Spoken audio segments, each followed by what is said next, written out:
To model extended XAFS data, we'll use calculations for the photoelectron scattering factors from the program Feff. Using Feff well can be a daunting task, but it should not be too difficult. The Graphical User Applications Artemis and XAS Viewer, for example, can make this much easier than running Feff by hand. Hi, I'm Matt Newville, beamline scientist with the Center for Advanced Radiation Sources at the University of Chicago, running an X-ray microprobe beamline for X-ray absorption and fluorescence spectroscopies. This presentation is part of the video series on fundamentals of X-ray absorption fine structure, and also part of the virtual XAFS summer school at the Illinois Institute of Technology and Advanced Photon Source at Argonne National Lab. In this video, I'll review a little bit of the XAFS theory from a previous video and go over some of the steps to make Feff do its calculations and describe what you'll need to specify and change to do the calculations you want, and some of the features to keep in mind when doing these calculations. I'll also do a first shell fit with these calculations, and in subsequent videos, we'll go into more details of data fitting and show more examples of using Feff calculations to fit XAFS data. There are also several video demonstrations available of doing these fits, and you'll find in links in the description below. So to review from the theory that we've gone over, the XAFS equation that we'll use for modeling XAFS data using Feff is given here. There's a sine wave of 2kr plus a phase shift and an amplitude term that includes the coordination number and this factor f, the photoelectron scattering amplitude, and then also mean free path, disorder terms, and a 1/kr², and then a sum that is over the scattering paths. So f and delta here are the photoelectron scattering factors, the amplitude and phase shift, given as functions of k, or the square root of energy. These f and delta functions are dependent on the atomic number of the scattering atoms, and these functions are also non-trivial and must be calculated or extracted somehow. These days, the Feff calculations are so easy that we just calculate them instead of trying to extract them from experimental data. We also have this lambda term, the mean free path, describing how far the photoelectron can travel before scattering inelastically. And again, the sum is over scattering paths of the photoelectron, which the atom moving from the absorbing atom to the scattering atom and back, and it may include multiple scattering. You can see that if we know f and delta and lambda, we can extract from this equation the near neighbor distance r, the coordination number n, and some information about mean square disorder or disorder in the system, which I've just placed here as a single factor, sigma squared. As continue with the review, these scattering factors f and delta are non-trivial and they depend strongly on z. If you've seen the theory video in this series, you will have seen these before. So f of k peaks at higher k as z increases. So heavy elements have a characteristic. Also, very heavy elements like lead also have a characteristic dip in the middle of the k range, but they also extend further out. So iron and lead will extend much further out. Scattering will extend much further out in K than oxygen will. Oxygen is basically finished scattering by K of 15 in that inverse angstroms, and that might even be 12 inverse angstroms. The phase shift is a little harder to see what it means for the XAFS data from this plot, but the thing I would like you to know is that they're all different. The differences here are as big and important as the differences in the amplitude, and that you can also see from this just from this plot that delta of k always goes down and has a slope that's something like -1. So delta k is minus k, and that gives a phase shift for where the peaks are in R space. So from these dependencies, z, the atomic number, can usually be determined plus or minus 5 or so for what the scattering atom is. So the scattering from iron and the scattering from oxygen can be distinguished pretty easily, but the scattering from nitrogen and oxygen are very hard to distinguish. In addition, there's this mean free path term, lambda, in the XAFS equation that sets how far the photoelectron can move and return to this absorbing atom staying in phase, and so adding coherently to the XAFS. And this has a universal sort of U-shaped curve and shows that the photoelectron really only goes out 10 or maybe as much as 20 angstroms over the entire XAFS range. This lambda term and the 1 over r squared term together make XAFS a local probe. The photoelectron can only go so far. Again, it also peaks up, it also is pretty high at low K, so the XANES is not as local as the extended XAFS. Okay, so with those terms understood, the questions now are how do we get N, R, and so on from the actual data and these calculations. So what we're going to do is calculate XAFS with spectra with Feff, starting with a guess from the structure. Then we will refine the distance, coordination number, and sigma squared to best match experimental data. And then we'll probably need to do this multiple times. So again, this is really a refinement method where we start with the structure and modify the values of R and N and sigma squared and so on to alter the calculation to best match the data. So the questions you might have, and we might answer some of these, is how do we run Feff to generate these factors, and what correction factors might we need to take into account? How do we fit experimental data? How do we interpret the results of fitting data, and any advice for making all this process easier? So over this video and the next, we'll go over many of these questions. In this video, we're going to focus on running Feff, correction factors, and start in on fitting experimental data. So let's talk a little bit about what Feff does to simulate the XAFS. This is not vital. You don't need to know all of this well, but it's important to have seen this once and be able to keep it in mind. So Feff calculates XAFS starting with a structure, an atomic structure, and then simulates how the photoelectron will leave the absorbing atom, scatter from the neighboring atoms, and return back to the absorbing atom. And it does this with a cluster of atoms. It does not need a crystal structure. I'm going to make that point, try to make that point as many times as I can. But it does need a cluster of atoms, but it can be molecular, liquid, simulations, and so on. We often use crystal structures, but it's not required. So Feff takes the structure that you give it and builds atomic potentials for each atom type. To simplify this, it uses what's called the cupcake tin approximation, where it takes atoms, generates their known atomic potential levels, and overlaps them, and then picks a smooth top, like in a cupcake tin, and just sets that as a uniform potential between the atoms. So there's a uniform Fermi level. That means there's basically no chemical bonding included in the extended XAFS calculations. It then determines the important scattering paths. So from here, if this is our absorbing cupcake, then the photoelectron will move from this to a neighboring atom or cupcake, and then return home to the absorbing atom. And it can also go from this atom to this atom, from this atom to further atoms, to second shell, third shells, and it can also make multiple stops in its route. So Feff will then determine the important scattering paths and build those paths from the central atom, from the cluster of atoms. It'll also then decide which ones are degenerate in the sense of equivalent, not degraded, so that going from an iron atom to an oxygen atom in an octahedral structure, there's 6 separate octahedral sites, but they're all the same distance, at least in a uniform octahedron. So it will also decide which of these paths might be less important. So for example, paths that have right angles in them or are generally low intensity, and paths that are very far away are probably also not super important.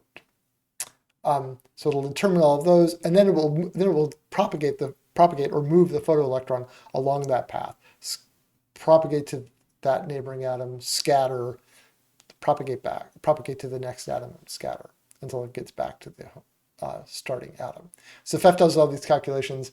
I should say that like this was real physics research. These are difficult calculations to do to take into account many of these challenging factors for scattering a photoelectron, an electron from the electrons of an atom that are near each other. There's many things that Feff does that are quite sophisticated and are still physics research, or at least were until a few decades ago.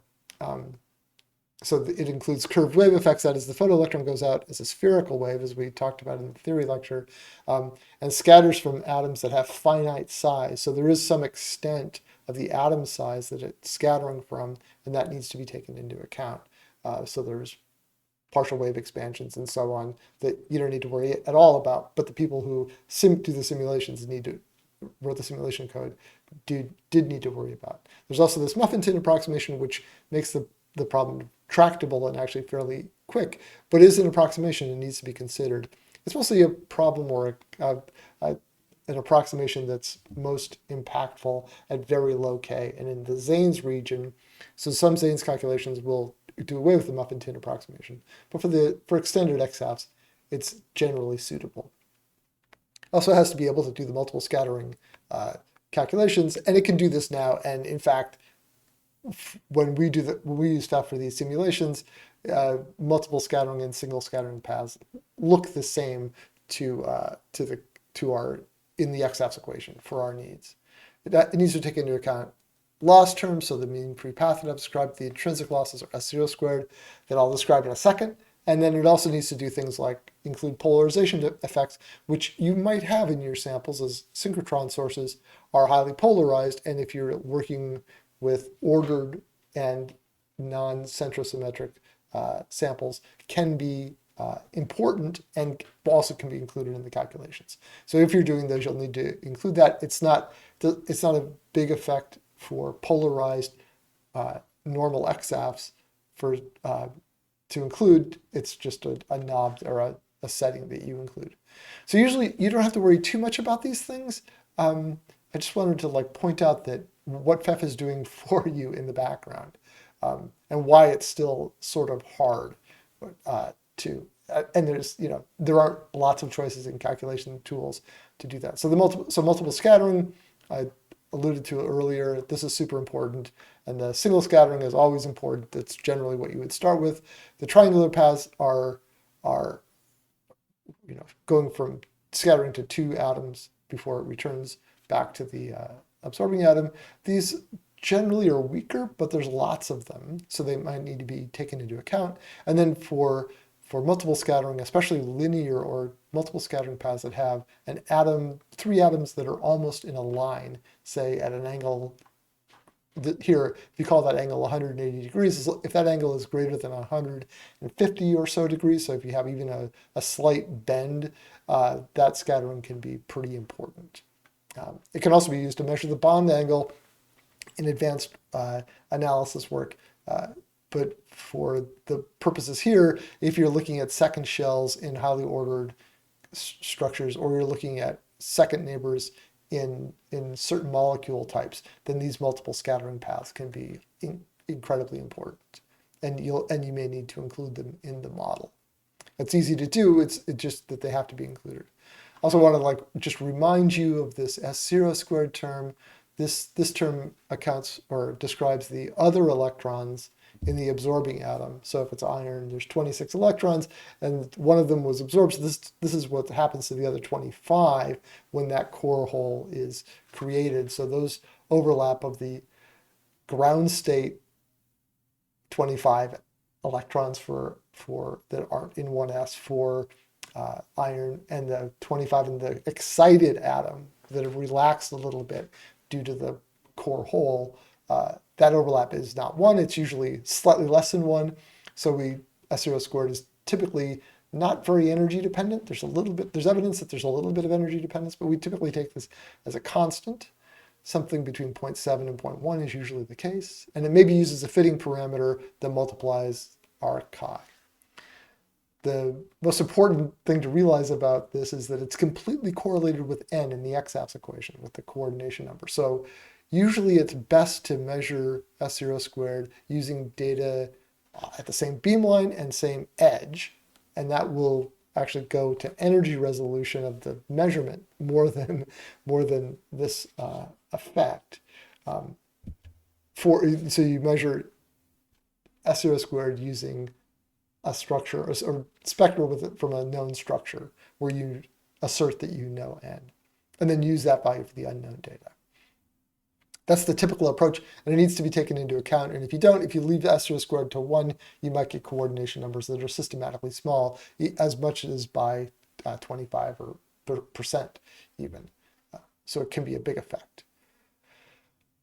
But the good news for all of that is that you don't have to worry about the hard parts mostly. You start with a structure that is close to your local atomic structure of your sample, and you generate the XYZ coordinates for the atoms.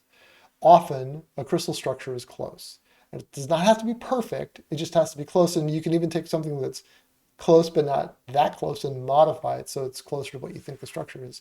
Then you can run Feff, and this creates a series of files that are named in order, Feff 00001, 0002, and so on, .dat. And then you'll use those paths, the data from those files, to model the XAFS. And modern programs like Artemis and XAS Viewer and also Artemis, and its Atoms program can help you find crystal structures and create and edit these input files. They can also run Feff and sort sort the results for you, and then use the results. So in Artemis and XAS Viewer, there are commands just to run Feff. We also have structures, good starting structures for lots of crystal structures. So it's good to have a good starting structure, but you don't need to be exact. And you can mix also, so you can mix paths that come from different calculations to model real data. Now, so Feff is a very old program in this sense, and it wants an input file. That input file needs to be called feff.imp, or you need to tell it what that is. And it needs to have it has a pretty strict structure that it needs for its text file. Again, Larch and XAS Viewer, but also Artemis and other programs can help manage this and write this for you or help you write this. So the way we approach this is that each calculation is just put into its own folder or directory, and then the names can be consistent, but they're all in their own folder, and you can then manage it that way. So Feff includes a list of atomic potentials. This is for each atom type in the structure. So for iron oxide, there's 2 atoms, iron and oxygen. But we have to specify that one of them is the absorbing atom. So there's actually an absorbing atom of iron. That's potential 0. That's always potential 0, and it can be any atom type, but it's the one that's going to do the absorption, and it's going to have an electron ripped out of its core levels. And then there'll be iron scatterers and oxygen scatterers. So you just label them with a potential number starting with 0, 1, 2, and you just enumerate them. And then there's a list of atoms with XYZ coordinates in angstroms, and then which potential that goes with. We can also include a label to help it make it easier to read, but the label is actually not used. It's the potential number that's used. At the top, there's a title, and you specify which edge, the S0 squared, just set this to 1. It's just easier. And then some control and print statements to describe what parts of the calculation should be done and what data file should be written out. You can just leave this alone, leave that as it is. And then how far out in distance to go. So 6 angstroms is typically far enough, but you may want to go further than that. So the list of atomic positions, XYZ potential, is the real meat of the structure. The rest of it is labeling the potentials and telling it how to do the calculation. And you won't need to alter that too much. The cluster, though, is just a list of XYZ coordinates and can be a non-crystalline cluster of atoms. The absorber is usually put at 0, 0, 0, but it does not need to be. and you can alter that. So you could change this so that if there's a structure with multiple sites, you can select which one is potential 0, the absorbing atom, and change that around. You can also move atoms around or substitute, but just type in here that you want to add sulfur as 3, so add, and then make us change that to a sulfur atom. Or if you wanted to simulate zinc in iron in hematite, or zinc in woostite, you could just change the absorbing atom from iron to zinc. All of those are completely possible and legitimate things to do. You may need to edit this.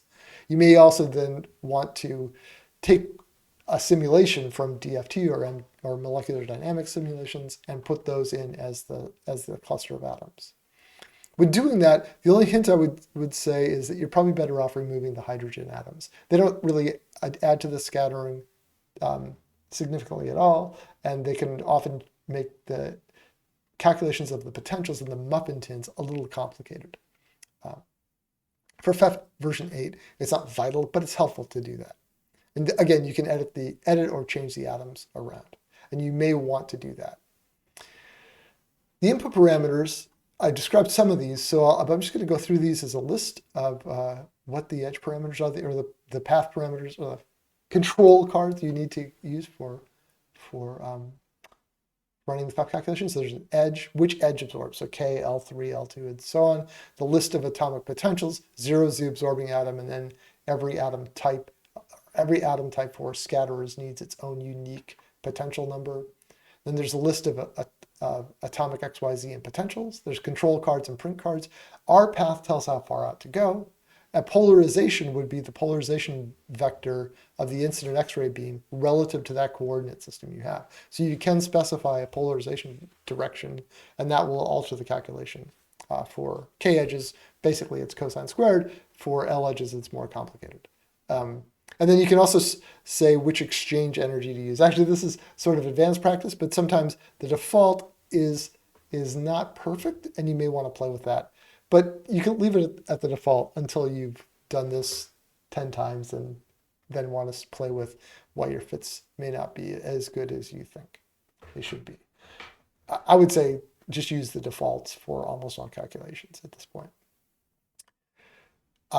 Okay, so let's talk about generating the structures for Feff inputs. So Larch and the XAS Viewer program come with about 9,000 crystal structures from the American Mineralogical Crystal Structure Database.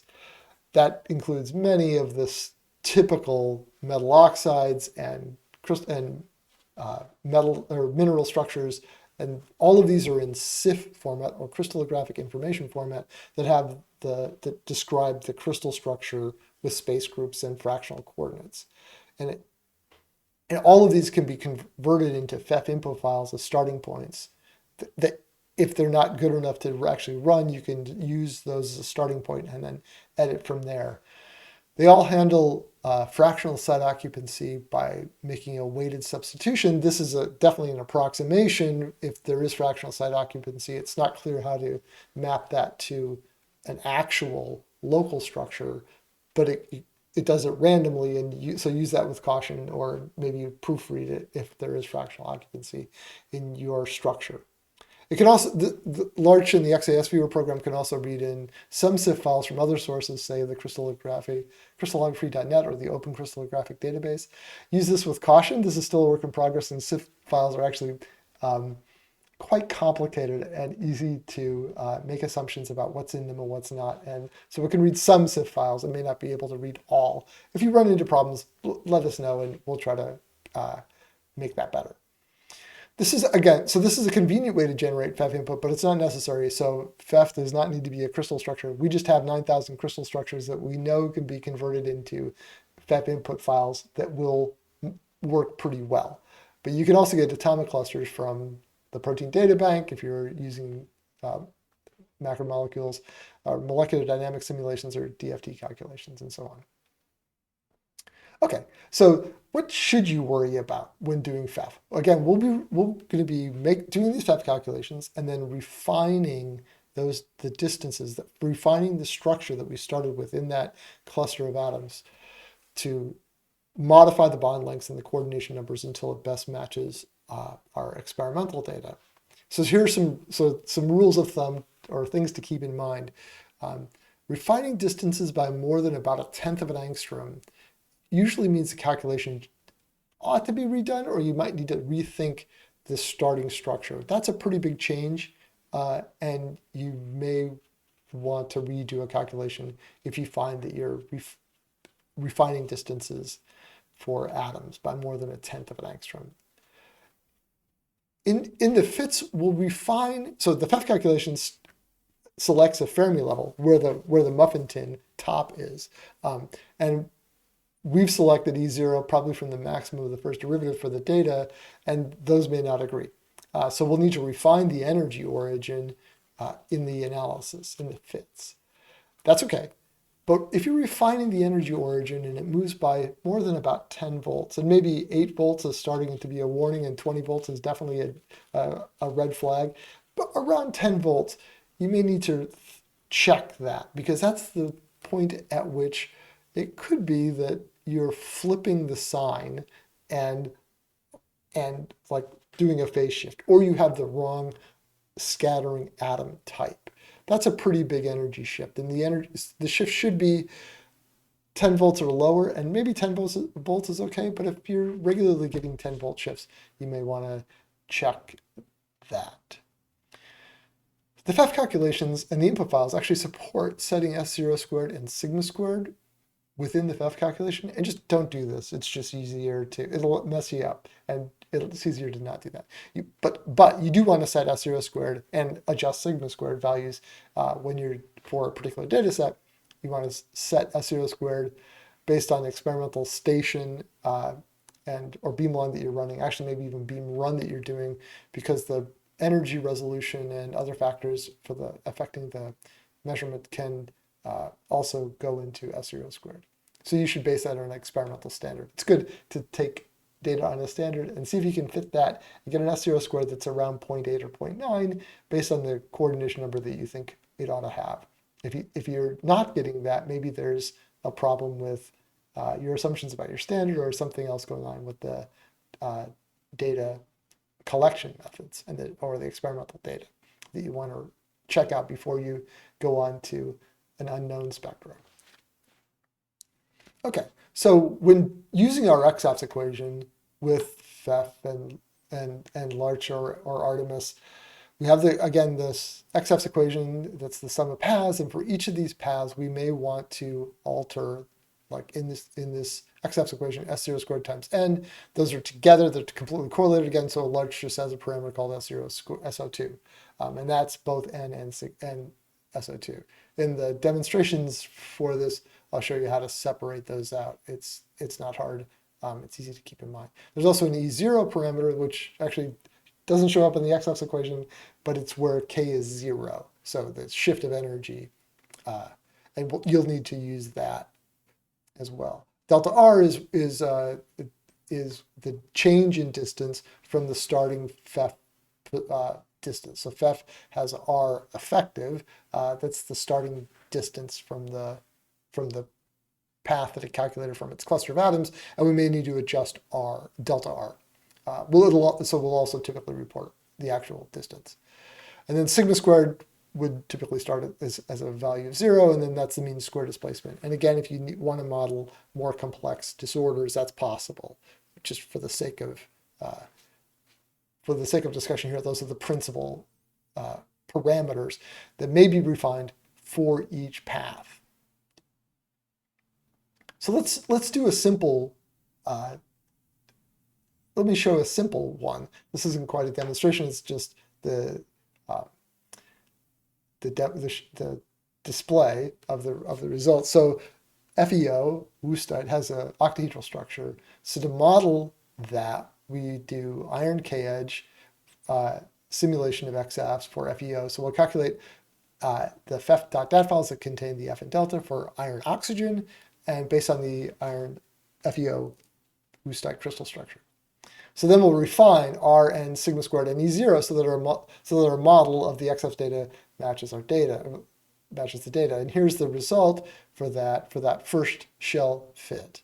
Here we're only fitting the first shell of this data set And this is the data that's been shown in other lectures in this series. So this is the iron oxygen, and this is the iron peak. And here, if I set for this data set S0 squared to 0.7, I get an N of 5 plus or minus about a half. The distance is 2.04. Actually, the known crystal structure has a distance of 2.14 or 2.15 angstroms. So that's significantly shorter than I think it really ought to have. Actually, I believe that the data that we're using has 3+ oxygen. It's hard to get pure Fe 2+ oxide. So I think that is actually alluding to the fact that there's actually some hematite in the data. We have an S0 or an E0 that was refined to about a 1 volt shift from where the Feff calculation was. That's pretty good. With an uncertainty of about a volt, that's also like pretty typical. And then an S0 squared, or sigma squared that's 0.012, which is the square of the variance in the, or the square of the variance in the distance. So that's the, and then again in red is the data, or red is the fit to the data in blue.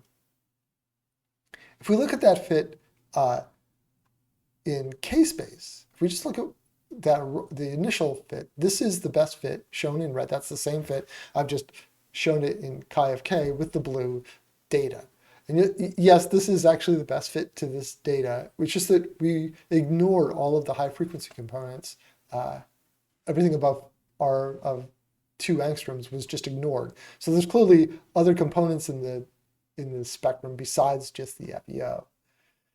I think I mentioned earlier that the Fourier transforms are complex in a previous video, and we actually fit not just the amplitudes, but the real and imaginary components of the data. So this is now the fit that's actually done. The red curve is the model of the real part. That's just the real part here. We also fit the imaginary part. Those are not too distinct. And you can see the fit's actually pretty good to the real part, even though the amplitude looks like there may be some small artifacts that aren't perfect. The match to the real part is actually very good. So that's our first shell fit and how we got from the Feff calculations for these components to modeling data. So I think this is a good place to pause or wrap up this video and then continue on another video talking in more detail about fitting and further use of Feff calculations.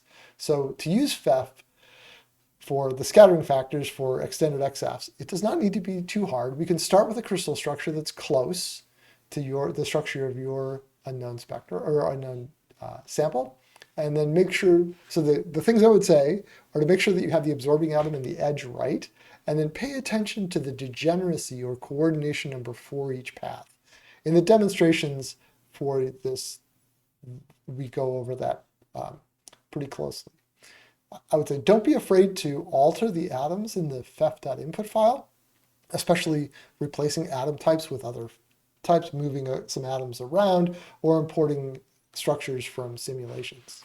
Also, don't be afraid to mix paths from different calculations. So you can do, an iron oxide, an iron sulfide, and it's okay to mix those calculations to model your data that might be mixed phases. And I would say for the rest of it, don't worry too much about it. Let the GUI programs like XAS Viewer or Artemis help you manage the calculations and import and use these calculations for modeling your XAFS data. There's more information on X-rays and X-ray absorption spectroscopy listed here. And I hope you find this useful for and reassuring that you can use Feff to model XAFS data. If you have any questions or comments, be sure to contact me or leave comments in the section below. And thanks, and see you in the next video. Thanks.